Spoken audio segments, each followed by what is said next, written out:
านนี้30 ปีก็แม่นอยู่ที่นครหลวงเวียงจันทน์มักหัวใจของมดประเทศนี้ประชาชนลาวบรรดาชนชาติได้ลุกขึ้นยึดอำนาจและประกาศเอกราชอย่างสง่าผ่าเผย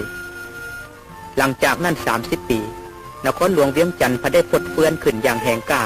โดยกระแสฟ้องปฏิวัติที่ยวกยู่มาจากทุกแห่งหนในทั่วประเทศยวกยู่มาจากกัมพูเชียและเวียดนามอ้ายน้องยวกยู่มาจากค่ายสังคมนิยมจากขบวนปลดปล่อยชาติและกรรมกรในทั่วโลกนครหลวงเวียงจันทน์ได้รับเกียรติอย่างสูงส่งที่ถือคัดเลือกเป็นบอนเปิดประชุมใหญ่ผู้แทนประชาชนทั่วประเทศโดยแม่นศูนย์กลางแนวล้าหักชาติเป็นผู้เฮียบโฮม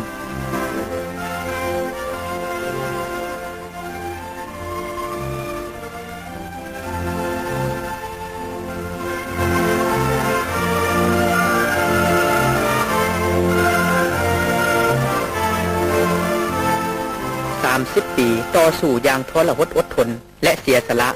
30 ปีมีไซอย่างเนืองนิดในที่สุด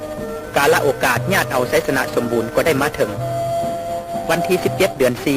1975ประชาชนกัมพูเชียได้รับไซสนะสมบูรณ์วันที่30 เดือน 4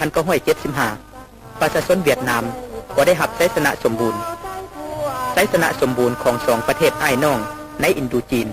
ที่ร่วมต่อสู้กับศัตรูตัวเดียวกันและร่วมคุมครองสู่หบเดียวกันนี้ได้ปลุกระดมประชาชนอย่างแข็งแรงที่สุดต่อหน้าโอกาสดี1,000 ปีมีเทื่อหนึ่งนี้พรรคประชาชนปฏิวัติลาวได้เรียกห้องกองทัพและประชาชนลาวปฏิบัติ3 บาทข้อนยุทธศาสตร์ญาติเอาไซสนะสมบูรณ์โดยปฏิบัติตามคำเรียกห้องของศูนย์กลางพรรคประชาชนปฏิวัติลาวนั้นประชาชนลาวบ่จำแนกชนชั้นชนชาติเพศวัยได้สามัคคีเป็นใจเดียวลุกฮือขึ้นยึดอำนาจการปกครอง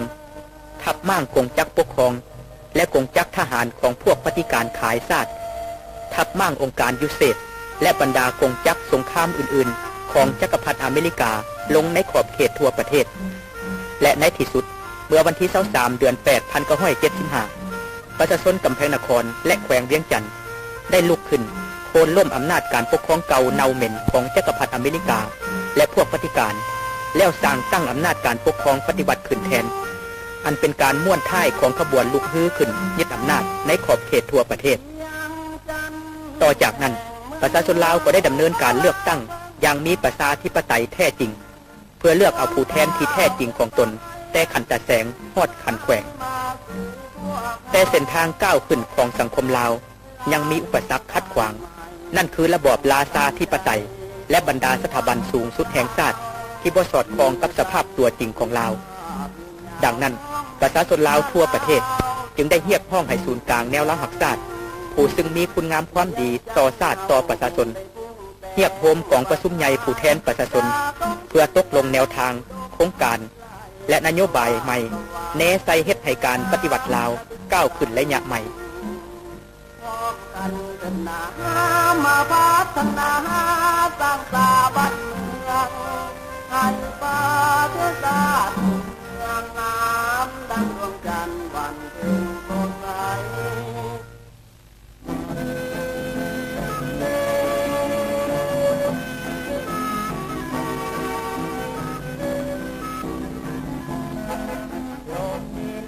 บ่อยมา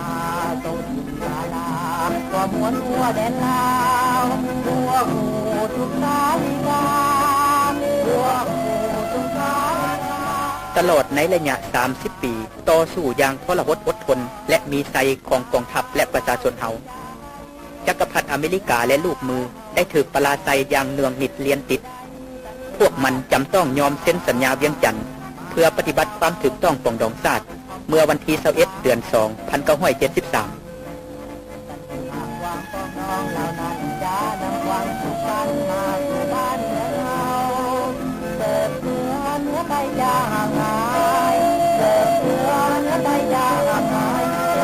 เต่าไหลบ้านเมืองเราจะหงเ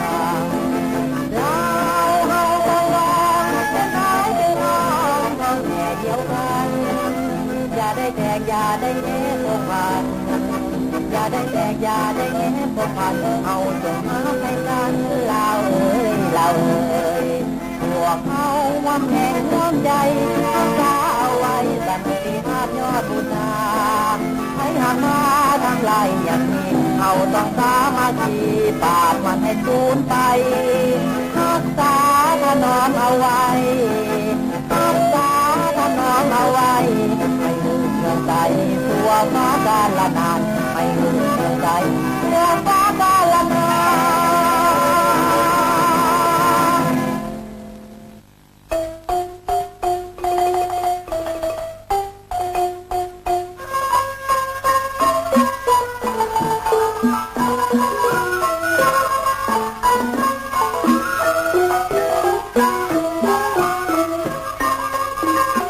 ไสสนะอันใหญ่หลวงของประชาชนลาวเฮาในการต่อสู้โค่นล้มอำนาจการปกครองอันเน่าเหม็นของจักรพรรดิอเมริกาและลูกมือตั้งแต่ขันบ้านจนถึงขันแขวงนั้นได้เฮ็ดให้เพื่อนมิตรทั้งหลายในโลกมีความปิติสมซื่นเป็นอย่างยิ่งบรรดาคณะทูตานุทูตประเทศต่างๆประจำลาวได้ทยอยกันมาอวยพรและสมเสยไสสนะอันยิ่งใหญ่ดังกล่าวของประชาชนลาวเฮาโดยต่างหน้าประชาชนลาวท่านมาไขคำพิทูลผู้ต่างหน้าพรรคประชาชนปฏิวัติลาวและแนวลาวหักชาติได้แสดงความขอบอกขอบใจอย่างล้นเหลือต่อคณะผู้แทนทูตานุทูตประเทศต่างๆที่มาอวยพรไสสนะของประชาชนลาวท่านกล่าวว่าไสสนะที่ประชาชนลาวพวกข้าพเจ้าญาติมาได้นั้นก็ย้อนการต่อสู้อันเด็ดเดียวของประชาชนลาวที่อยู่ภายใต้การนำอันถูกต้องของพรรคประชาชนปฏิวัติลาวด้านอื่นอีกก็เป็นย้อนการสนับสนุนและช่วยเหลืออันมีผลศักดิ์สิทธิ์ของประชาชนเวียดนามกัมพูเชียและประชาชนบรรดาประเทศสังคมนิยมอ้ายน้องก็คือประชาชนผู้หักหอมสันติภาพในทั่วโลก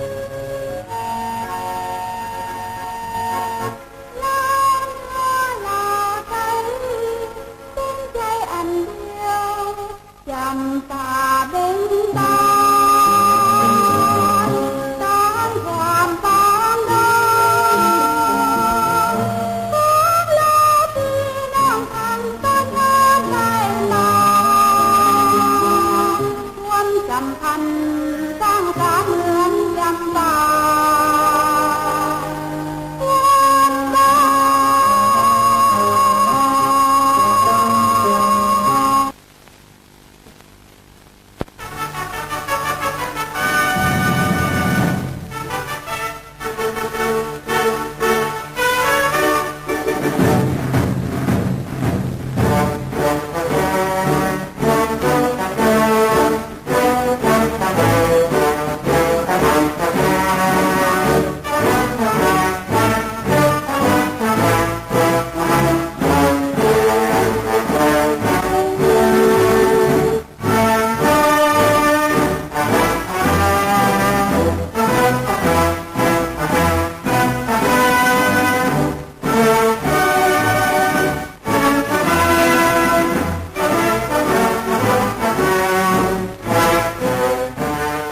การยึดอำนาจขั้นพื้นฐานได้สำเร็จผลในขอบเขตทั่วประเทศประชาชนบรรดาสั้นคนต่างๆในนครหลวงเวียงจันทน์มีความเบิกบานมวลซืนที่ได้ร่วมเฉลิมฉลองเมื่อประกาศเอกราชเป็นครั้งทำอิฐในวันที่ 12 ตุลา 1975 ซึ่งเป็นการเฉลิมฉลองเมื่อประกาศเอกราชครบรอบ 30 ปี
ตอบสนองความมุ่งมั่นปรารถนาของประชาชนบรรดาชนชาติในทั่วประเทศวันที่ 1 ธันวาคม 1975 กองประชุมใหญ่ผู้แทนประชาชนทั่วประเทศได้รับการจัดตั้งขึ้นอยู่แห่งหนึ่งในนครหลวงเวียงจันทน์และได้อัดลงอย่างมีไสในวันที่2 ธันวาคม 1975กองประชุมใหญ่อันเป็นประวัติศาสตร์นี้ได้มีผู้แทนเข้าร่วมทั้งหมด264ท่านในนั้นมีคณะผู้แทนศูนย์กลางแนวรหัสศาสตร์โดยแม่นประธานสุพรรณวงศ์เป็นหัวหน้าคณะผู้แทนของคณะร่วมสัมพันธ์กำลังเป็นกลางหักศาสตร์โดยแม่นท่านคำสุขแก้วลาเป็นหัวหน้าคณะผู้แทนกรรมกรและชาวผู้ออกแห่งงานคณะผู้แทนกองทัพปลดปล่อยประชาชนลาวคณะผู้แทนพระสงฆ์คณะผู้แทนชาวหนุ่มคณะผู้แทนนักศึกษานักเรียนผู้ปัญญาชนคณะผู้แทนคนลาวที่อาศัยอยู่ต่างประเทศคณะผู้แทนประชาชนกำแพงนครและแขวงเวียงจันทน์บรรดาผู้แทนประชาชนของทุกๆแขวงในทั่วประเทศคือหัวพันพงศาลีหลวงน้ำทาสัญบุรีอุดมไซหลวงพระบางเสียงขวางคำมวนสวรรณเขตสารวันจำปาสักและอัตตปือ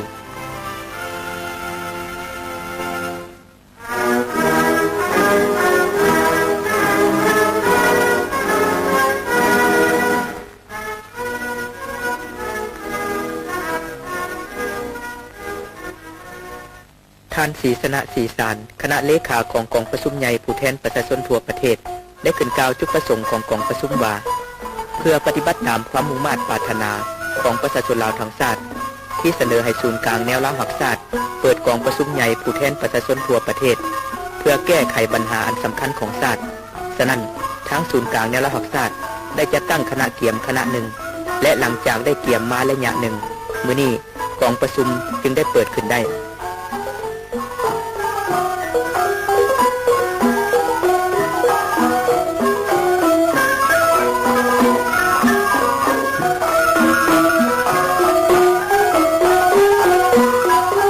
นามของคณะประธานกองประชุมใหญ่เจ้าสุภานุวงศ์ขึ้นอ่านสุนทรพจน์เปิดกองประชุมก่อนอื่นเพิ่นได้แสดงความสมเสยบรรดาผู้แทนที่ได้ถือเวียกงานของชาติเป็นสำคัญแล้วเดินทางมาร่วมกองประชุมใหญ่อย่างคับค้าหนาแน่นต่อจากนั้นเพิ่นได้อ้างถึงสาเหตุที่พาให้มีกองประชุมใหญ่ข้างประวัติศาสตร์นี้และเรียกร้องให้บรรดาท่านผู้แทนจงใช้กำลังสติปัญญาหัวคิดประดิษฐ์สร้างความสอดคล้องความหักชาติหักประชาชนสิทธิ์เป็นเจ้าของตนเพื่อปรึกษาหารือกันอย่างเป็นประชาธิปไตยที่สุดเกี่ยวกับทุกปัญหาที่กองประชุมใหญ่จะยกขึ้นในฐานะเป็นนายกรัฐมนตรีของรัฐบาลผสมสัวขาวแห่งชาติเจ้าสุวรรณภูมิมาได้ขึ้นลาออกจากตำแหน่งและยุบคณะรัฐบาลผสมสัวขาวแห่งชาติแล้วมอบหน้าที่รับผิดชอบต่อประเทศชาติบ้านเมืองให้แก่กองประชุมใหญ่ด้วยความสมัครใจในนามของคณะประธานเวลา 8:44 นาทีของวันที่ 1 ธันวาคม 1975เจ้าวงสว่างลูกชายของอดีตเจ้าชีวิตลาวได้ขึ้นอ่านใบลาออกจากฐานะเป็นเจ้ามาเป็นพลเมืองธรรมดาของเจ้าศรีสว่างวัฒนา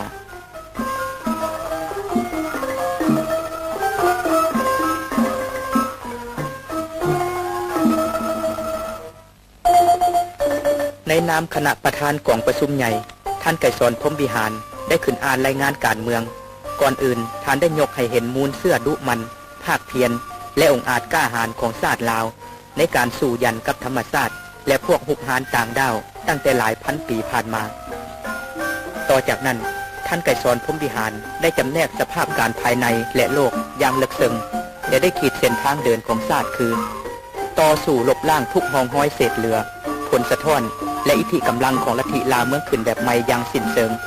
ทับมั่งทุกกลอุบายเลเหลี่ยมใหม่ของจักรพรรดิอเมริกาและลูกมือ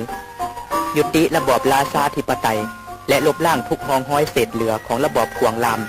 ระบอบไหเซานาพร้อมทั้งทุกห้องห้อยหล่าหลังในด้านวัฒนธรรมและแนวคิดสร้างตั้งระบอบสาธารณรัฐประชาธิปไตยประชาชนออกแห่งสุกยู่การผลิตอย่างแข็งแรงฟื้นฟูและขยายเศรษฐกิจวัฒนธรรมเฮ็ดให้ชีวิตการเป็นอยู่ของประชาชนเป็นปกติและมีระดับดีขึ้นปฏิบัตินโยบายต่างประเทศเอกราชสันติภาพมิตรภาพและบ่รวมกลุ่มทั้งนี้ก็เพื่อแน่ใส่สร้างให้ประเทศลาวมีสันติภาพเอกราชประชาธิปไตยเอกภาพวัฒนาถาวรก้าวหน้าทางสังคมประกอบส่วนอย่างสมเกียรติเข้าในภารกิจต่อสู้เพื่อสันติภาพเอกราชแห่งชาติประชาธิปไตยและความก้าวหน้าทางสังคมอยู่ในภาคพื้นอาซีอาคเนย์และในโลก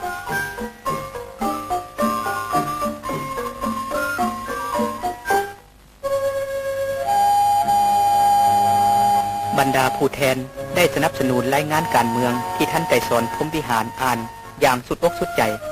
อันแสดงให้เห็นว่าประชาชนลาวทั่วประเทศได้เห็นดีเห็นพร้อมในการสังเกตสภาพการในการขีดเส้นทางเดินของประเทศชาติคือลบล้างระบอบราชาธิปไตยและสร้างตั้งระบอบสาธารณรัฐประชาธิปไตยประชาชนขึ้นในประเทศเฮา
เวลา 8:10 นาทีของวันที่ 2 ธันวาคม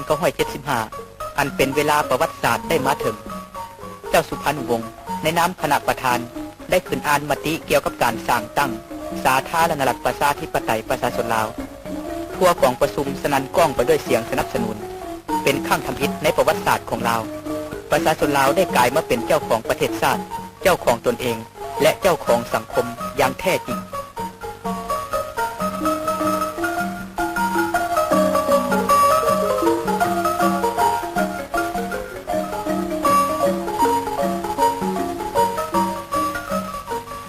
ในนามของคณะประธานท่านไกรสอนพรหมวิหารได้เสนอให้ที่ประชุมเลือกเอาเจ้าสุพรรณวงศ์เป็นประธานผู้ทำอิฐของประเทศสาธารณรัฐประชาธิปไตยประชาชนลาวย้อนว่าเจ้าสุพรรณวงศ์เป็นผู้มีคุณงามความดีอย่างหลวงหลายต่อชาติต่อประชาชน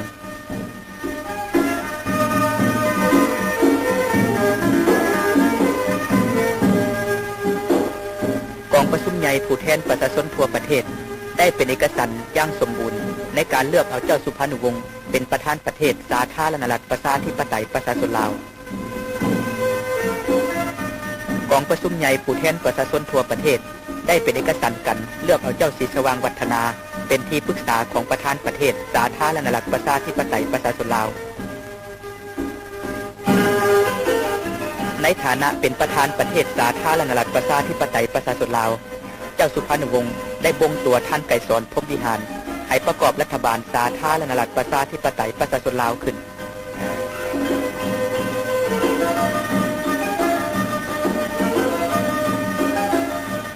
โดยเห็นว่าเจ้าสุวรรณภูมิมาเป็นนักการเมืองที่มีความเห็นและท่าทีสลัดเฉลียวเบิ่งกว้างเห็นไกล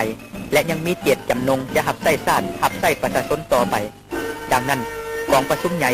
จึงได้เลือกเอาเพิ่นเป็นที่ปรึกษาของรัฐบาลสาธารณรัฐประชาธิปไตยประชาชนลาว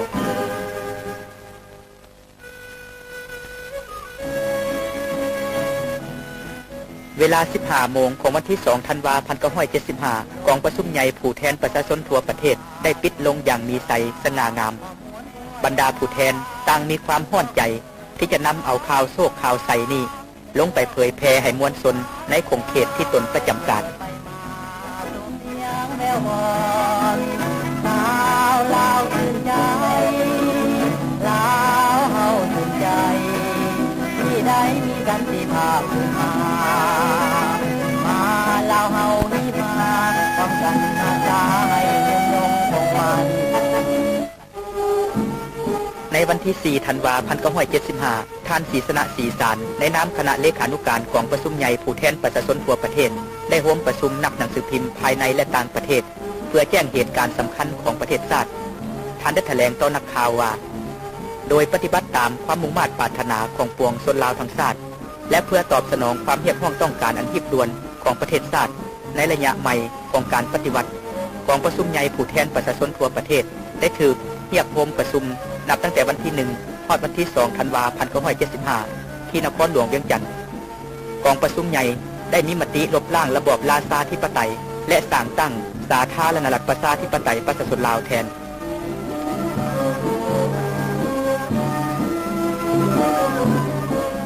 โดยมีความเบิกบานมวลซืนต่อผลสำเร็จอันสง่างามของกองประชุมใหญ่ผู้แทนประชาชนทั่วประเทศบรรดาอ้ายเอ้ยน้องกรรมกรโฮมพิมพ์ของกองบัญชาการสูงสุดกองทัพปลดปล่อยประชาชนลาวได้จัดพิมพ์เอกสารต่างๆของกองประชุมโดยบ่หัวซาถึงการอิดเมื่อยเพื่อแจกจ่ายให้กองทัพและประชาชนในทั่วประเทศ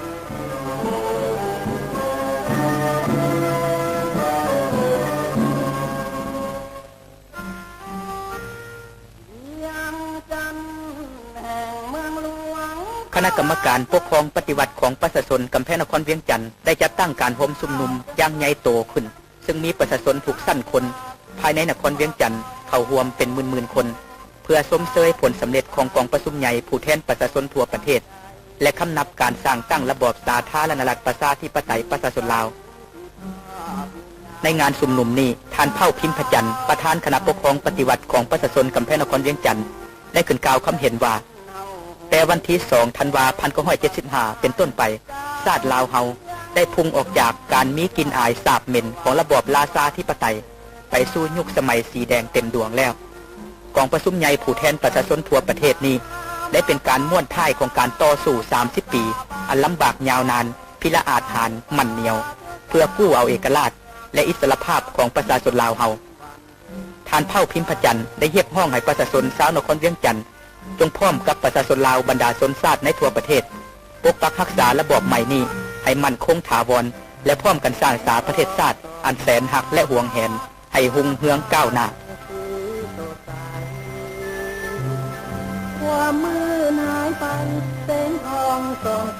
เนื่องในโอกาสกองประชุมใหญ่ผู้แทนประชาชนทั่วประเทศได้อัดลงอย่างมีไซ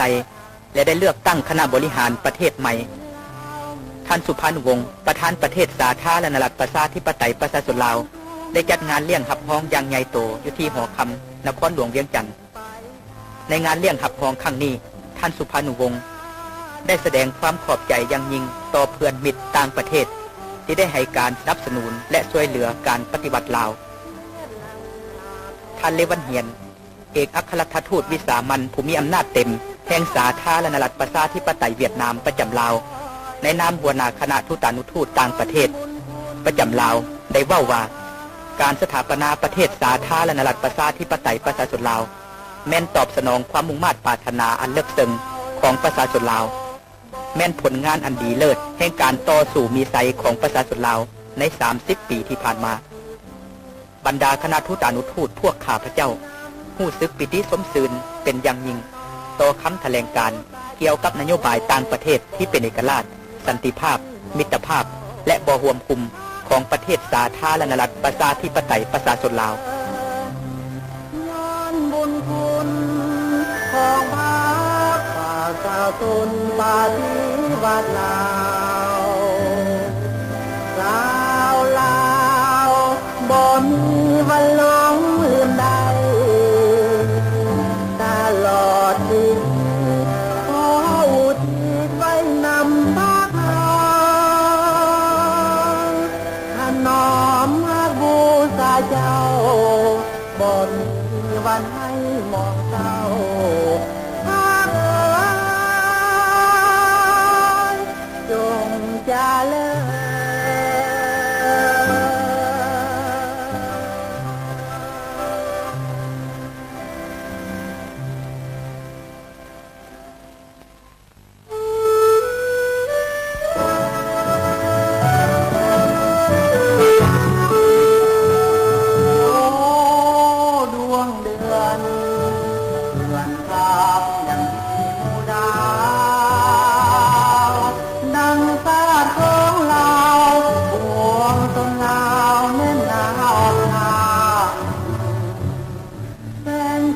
ของเดือนเมืองใส่ใจคนลาวมุ่งหวังพร้อมกันเดินทางสร้างเมืองลาวให้แจ้งเหมือนเดือน